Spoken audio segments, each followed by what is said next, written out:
Thank you for joining Just Around the Corner with Dennis Mansfield. As John Hay, one of the most famous men of the 19th century, once said, all the great prizes in life are just around the corner. Let's go there together. Welcome to Just Around the Corner with Dennis Mansfield. I'm honored to have today with me a dear friend, national leader, state director for Christians United for Israel, Mr. Dave McGarra.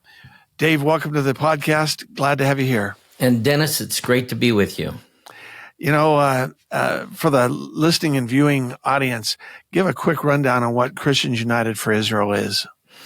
Well, it's the largest grassroots pro-Israel movement really in the world. It started back in 2007 and had about 400 people. Now it's over 10 million. And it just is one issue-based organization, and that one issue is standing with Israel. And the position is that we believe that Israel has a right to exist and a right to defend herself, and that we're willing to stand with her and make some noise without requiring a change in theological position before we're willing to stand with her. Dave, for the audience that is religiously inclined, explain the importance of Israel through the Old Testament to the New Testament, and then we'll advance over to those that are not religiously inclined. Yeah. Well, this is a good question. Israel, of course, is really introduced back in Genesis 12 when God encounters Abraham and promises to make him the father of a great nation. And that nation was destined to be Israel. And through Abraham's miraculous downline, blessed with Isaac, comes the Jewish nation. And it goes on to say that all the nations of the world will be blessed through you. In other words, God raised up Israel as a nation, the Jewish people, to be a light to the nations and to expose the world to this God who wants to interact and know his creation, but even more wants his creation know him. And so the Israelites, Jewish people, were entrusted with not only the sacred Word of God, but also to hold forth the morals and the values and the things that were dear to the heart of God in regards to how we should live and the conduct of our lives and how we should treat one another. And so through that, God has used Israel to be very instrumental across the millennia. And we carry that over into New Testament times, which we currently live in. But the role of Israel and the Jewish people has been and still is very critical because the prophetic plans that God has for Israel are in the process of being fulfilled, and the role it has to play in the future is still yet to be, but very, very mapped out by the Bible and very critical to the future for those who appreciate the Bible and believe what it says. For those that are searchers, they're not quite there in terms of their faith, but they're fascinated by Israel. They're what we call let's say non-believers in Christianity, non-Jews.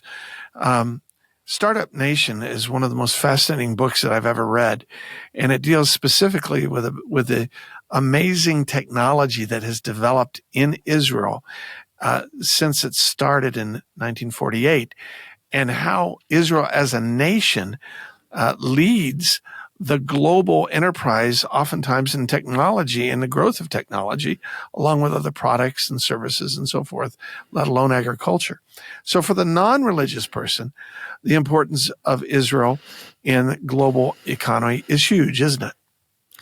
Yeah, it's tremendous. And here's the interesting thing for such a small country. Most of the people in the world just, use things during daily living, and they don't even pause to think about, I wonder who created this. I wonder where this came from. Who added this value to our world and daily living to make it more enjoyable or to make it easier? And Israel has contributed heavily in that arena. You name just about any arena, and Israel will be one of the leaders or right behind the leaders in what they contribute. But just as you mentioned, whether it's medicines, whether it's medical treatments, surgical procedures, the invention of so many different things that has contributed heavily to the health of the human population. Drip irrigation, desalinization. They're doing things for major nations in the world who struggle with having clean water. And Yes. One of those is California. I mean, the Israelis have perfected this so much so that they have to add salt back into the water to make it tasty. So it's amazing. I mean, it's very thorough. But every year, America does some funding defensively, militarily, with Israel, and the requirement of those funds is to spend those back purchasing products that are manufactured here in the United States, in particular military goods. But what's interesting is we send them those, and then they, behind closed doors, go to work and better what we actually create and make and manufacture here, to the point that now they just send the blueprints straight to the manufacturers and say, just make it this way. It's pretty remarkable. And so, the contribution they've made to the betterment of the world, I think, is really a wonderful, wonderful thing if people are paying attention. Again, Startup Nation is the name of that particular book, and I'd highly recommend folks that are interested, whether they're faith-based or not, to pick that up. Dave, I want to move to October 7th, and I want to talk about what happened. Not what the media will tell you happened, but what really happened. You've been to Israel since October 7th. You've talked with key folks. Your partner on your own podcast is with the IDF and is called up even as we talk. Walk through the casual listener through the events of that horrendous day with Hamas attacking Israel. Yeah. Well, it's been repeated so many times so that most people have a general understanding. But the reality is that on Saturday morning, October the 7th, was not only Shabbat, it was the Sabbath for the Jewish people, but it was also a holiday. It was the last holy day of the year, which was Simchat Torah, which is when they finish reading the fifth book of the Torah, and they start back with Genesis. And so it was a holy day. So no one's on their phones in general, the vast majority. They're not on their phones. They don't use electronics. So when this event begins to unfold just after 6 a.m., so many of the Israelis have no idea because all they hear is some sirens. And so they are trying to figure out, okay, well, something must be up. It's probably just another, rocket that was fired out of Gaza or something like that. So they're so used to it that they don't, maybe they'll run to their safe room for a few moments, but nothing major. But on this day, it was totally unexpected. Now, there's yet to be investigated at a deeper level, but they say that both Egypt and the United States warned Israel that there was some attack that was pending and tried to give them heads up. Where that information fell short, is, I guess, yet to be determined. But nevertheless, Israel was taken by surprise, which is a very, very unusual thing, to take Israel by surprise. And with Iron Dome, with all of the incredible high-tech defense apparatus that's out there, Hamas came in with some pretty rudimentary action that got them below the the suitable level that they could have easily been picked up. When they landed and they did what they did, and the accounts are plentiful, there was a shock across the world. I think the latest count is 1,200 plus were killed that particular day. The term that was used was that they were animals, that what they did to the people. It was a very brutal, barbaric behavior. Something switched, though, in terms of people's attitudes across the globe, where the victim suddenly was presented as if it was the perpetrator. Yeah. Explain that. Well, that's a hard one because it doesn't make sense. That's what makes it difficult. So this attack was unleashed in a very coordinated, highly coordinated way. To breach the security barriers and to be able to get into these 22 communities was not an easy task to pull off.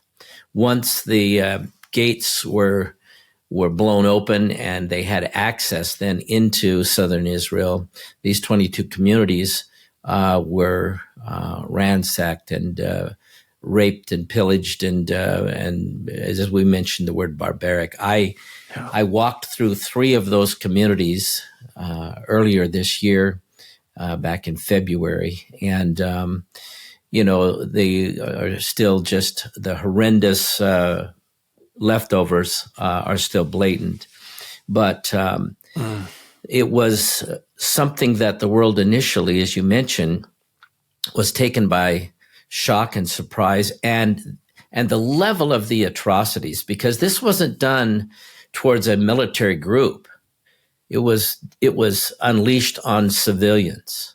And that's one of the things that set this apart. Secondly, it was not only led by Hamas, but it was followed up by Palestinian people. So as I visited these communities, I listened. These communities were mainly made up of progressives, people who would be considered maybe leaning more left in their thinking and their perspective on things. They were people who were very dedicated to peace with the Palestinian people. And one of the consistent practices of so many of these communities was to engage regularly with the people of Gaza. So they would drive to the gates, pick up parents and children, and this happened weekly and many times, multiple times during the week. Take them to any medical appointment, any hospital, any clinic, any special physical therapy. They would do that week after week after week, and they did it for years. And as I stood and listened there to the spokesperson for these various communities, they all said the same thing, that on October 7th, we had a different worldview than what we had previously right up to through October 6th. And that was, if we are kind, if we are loving, if we are peacekeepers, if we beat the drum on behalf of the people of Gaza and help fight for peace, then, that will be something that endears us with the Palestinian people and in particular Hamas. What we found out that day, they said, was that following Hamas coming into our communities, unleashing all the hellishness, here came the innocent civilians, the innocent Palestinians who pillaged their homes. These were people that they knew. These were people that they had invested in. These were people who they had been generous with and invested time and energy and genuine help. And it was genuine. Mm-hmm. And when they saw that these are the same people who are coming into my home now, having already had hell unleashed on us, and they're taking our things and continuing to carry out the atrocities that are actually started by Hamas at the beginning. Mm-hmm. And so they said at that point, it's totally changed our worldview on all of our efforts. Yeah. In fact, one of the ladies that I was talking to, she said, the way the world is treating us right now, with all the effort that we've done to make the world a better place, I'm ready to just stop trying to better the world. Who can blame her? Who can blame her? Yeah. For what she's lived through, what they've lived through. Mm-hmm. And yet, when you think about it, and you and I have talked privately in the past about Israel's desire to go it alone if they must. Mm-hmm. That was all theoretical. Mm-hmm. Now it's becoming very, very real world politic. Very much so. And so while this is happening, America is in a presidential election to determine whether they will go with Biden, who says, we wait, we stop, don't do this, or we go with Trump or Kennedy, who have different stands than Biden does. Mm-hmm. The real issue for me isn't so much the political side of it, though that's always there, and it directs the military side of what we're going to do and the policy side that we're going to do. But I'm stunned by the Christian community that has, by and large, divided itself into those who support Israel and those who do not. Yeah. What is up with that division theologically? What's the root of that? This is a head scratcher, but the reality is that replacement theology has played a very key role here. Replacement theology, what is that? It's the perspective and the belief that because the Jews rejected Christ, that the promises that God made to them that were to be, eternal promises. Eternal, correct. That those are no longer valid, and God took those promises and laid them over onto the church or Christian people, because these are the people who embraced Christ. And because of that, the church or Christians have now replaced the Jewish people and the promises that God made to them. So now the church and the Christians are the recipients of the promises of God. So that's what replacement theology is in simplest terms. And where did that come from? It started, a significant number of years ago, but one of the contributing factors is that as the Bible maps out the role of Israel, and especially its prophetic role, and then Israel disappears after AD 70, it's scattered, it's dispersed, the diaspora. And so there is no more Israel as we had known it. Now, the Jewish people have always had a presence. They've always had a presence in the land of Israel. Now, it got changed after AD 70 to Palestine. Mm-hmm. And so it's a pretty significant shift there. But nevertheless, when there was no Israel, and Bible teachers would try to figure out, okay, well, what is ultimately going to be fulfilled in the prophecies if there is no Israel? Well, it must be that the church is going to play that role.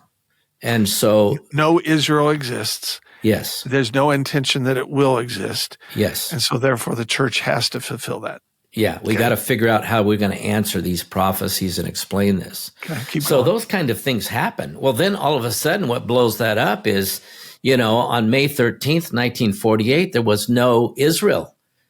And on May the 14th, 1948, here's this miraculous fulfillment of Scripture. Isaiah says that can a nation be born in a day? Before she goes into labor, the baby arrives. In other words, this thing happened instantaneous, miraculously, and overnight. And it was a game changer, especially for those in that camp of replacement theology. But I think that's been a big contributing factor, because there's many who are still in that camp, and they don't view modern Israel as biblical Israel, that prophecies have been fulfilled, and this is exactly what God used in his word to predict the future, or to tell us what the future would hold. Yes. And that would be that Israel will be in place. And he orchestrated that whole thing. And of course, he always uses, men and women to fulfill those things. But nevertheless, I think one of the biggest contributing factors is theological positions that have contributed heavily to this whole thing. The other thing is the whole issue of Palestinian people and Christians among those Palestinian people. And what do you do with that? And I would just say, to listeners, and that is that you can be pro-Israel without being anti-Palestinian. Correct. You don't have to, be one or the other. You can love the Palestinian people, and they need to be loved. And you can still be a strong supporter of Israel. As you well know, for years I represented the International Christian Embassy, Jerusalem. Mm-hmm. They really came about as a result of the fact that the Christian presence needed to be in Jerusalem because the embassies were all in Tel Aviv. And so it really continues to today a major force in helping, in some ways, a combination of good policy, an outreach like the Red Cross to help, Salvation Army. They do a marvelous job. What I found is, and I've only been to Israel 7 times. I know you've been many more times than I have.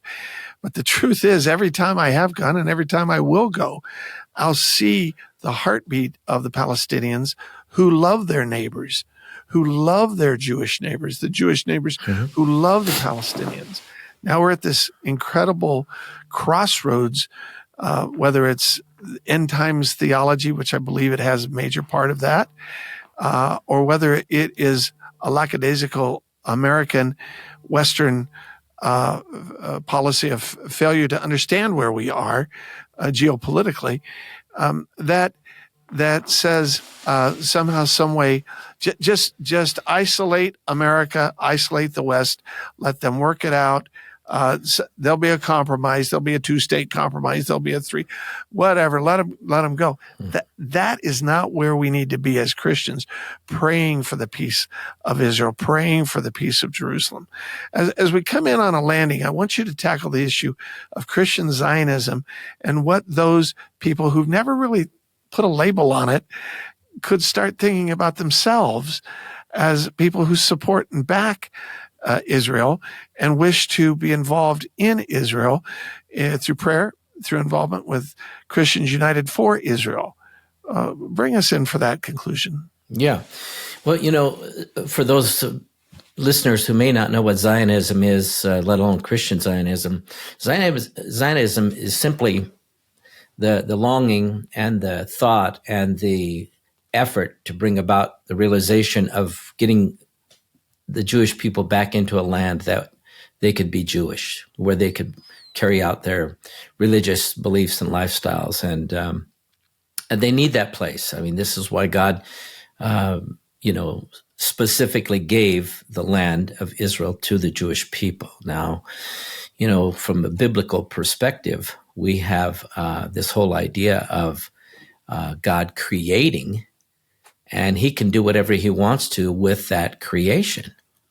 And so he chose to take this portion of land and give it to Abraham and his descendants. Mm-hmm. And the title deed of that is held in the Bible.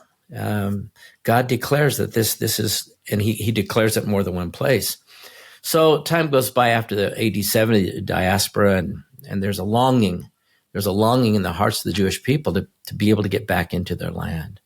And Zionism is that passion, that desire, that longing that we will not find fulfillment and a place of rest until we're finally back into the land that God gave us. Wow. Christian Zionism says that we believe that this land belongs to the Jewish people, that they deserve a land of their own, that God designed for that to be, and that his ultimate heart is to have his people in his land. Yep. And so Christian Zionism is one that says, I affirm that, I believe in that, I stand with that, I support that.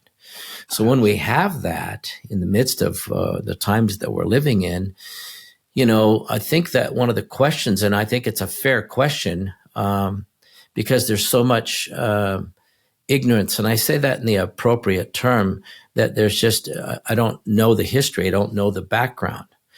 But if you don't know that, the question is, and this is the one that the world poses all the time, are the Jews living in the land where they're at, occupying what belongs to others?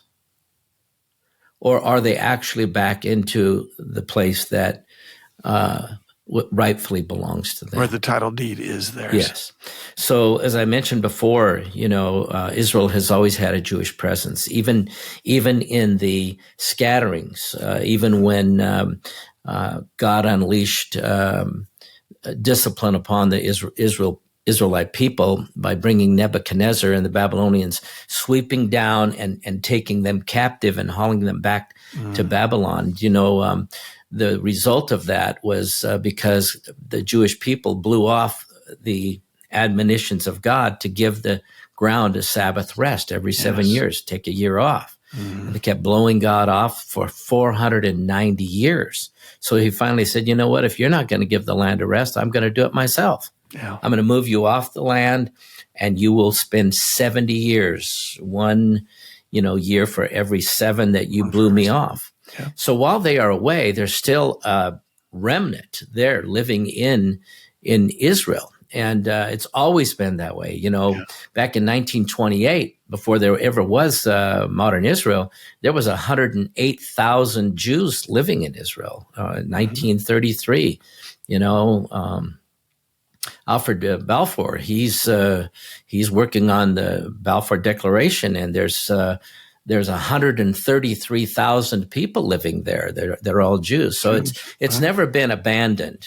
It's never been abandoned like what sometimes you hear historians talk about. Yeah, the narrative that seems to creep across the pages of New Revised History, right? Yeah. So for them to come back to the land that they always had, everywhere you dig in Israel, you dig up Jewish. Yeah. You dig up Jewish. It's always. In fact, I have walked in not just archaeological digs, but just along outbound areas, outlier areas, and you kick the dust, the dirt, see shards of pottery. Yeah. It's the most amazing thing, and they're all from Jewish history. Yeah, all. So Christian Zionism becomes a real big issue during the 21st century here, mainly among evangelicals. Mm-hmm. And one of the, conflicting issues is, well, what do we do about, the Palestinian people? Because what it sounds like for a lot of people is that Christian Zionism is so narrow and so narrow-minded that it rules out any opportunity for those who are not Jewish to be able to actually live in the land. And once again, you have to go back and look at history. The world is calling for a two-state solution. Most people don't. They say that, but they don't even know what they're talking about. They have no idea what it is. 2005, Ariel Sharon, who was the prime minister at the time, he pulled all of the Jews out of Gaza. Yeah. All of the Jewish people, all the IDF out of Gaza. And they had been living there for years. Mm-hmm. And he pulled them all out so that the Palestinian people could have a place. They were set up for success. Beautiful homes, beautiful buildings. Former businesses were in those buildings. Beautiful gardens, beautiful farms, beautiful vineyards, beautiful beaches. Mm-hmm. There was everything in the world that you could have to be set up for success.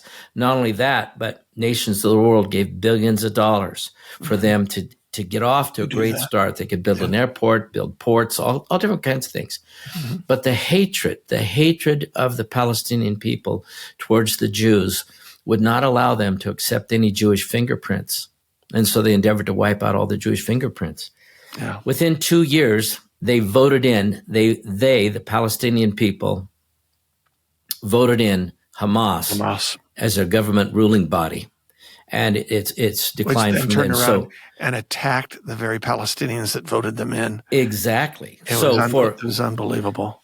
for people to say, well, we need a two-state solution. Listen, that chapter's already been done, and it's not going to work. Yeah. And you couldn't set them up for more success than what they had. And you can't even imagine the level of failure that it would end up birthing a stillborn child. Dave, we've got to come in for a close.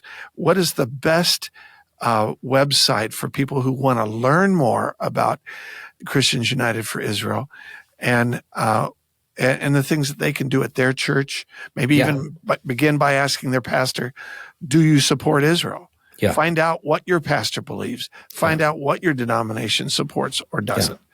What's the best website? Yeah, thank you. CUFI, Christians United for Israel, CUFI.org. CUFI.org. Yeah, it's loaded with all kinds of resources, all kinds of information. They've got a phenomenal book called the Israel Course. You can get it to ebook. It's loaded with history. It's got all kinds of great resources, videos. It's got maps. It's got pictures. It's got accurate history. And so there's a lot of resources there. And if you want to get even more exposure, you could attend the DC Summit, which is going to happen in the summer of 24. This is coming summer at the end of July. You can find all that out at CUFI.org. I have attended that in the past. It's been one of the most remarkable. This was in the early stages, about 2008, I think, when Christians United for Israel, CUFI, began, and it was tremendous. Dave McGarra, thank you for your years of hard work, for your decades of being a senior pastor, a lead pastor, a teaching pastor now, for this incredible time in the sunset of your life where you and I are both growing older and handing off information to others so that they can walk with us as we disciple and challenge people to think about going to Israel, go to Israel, be a part of it. Dave, any final words as we come to a close? Yes, listen, you and I are younger longer is all. We keep doing what we do because it's in our heart. Yeah. Yeah. It's true. Yeah, My brother, great to be with you. Thank you. God bless you. And know this, that your blessing of Israel has been God's blessing of you. Thank you.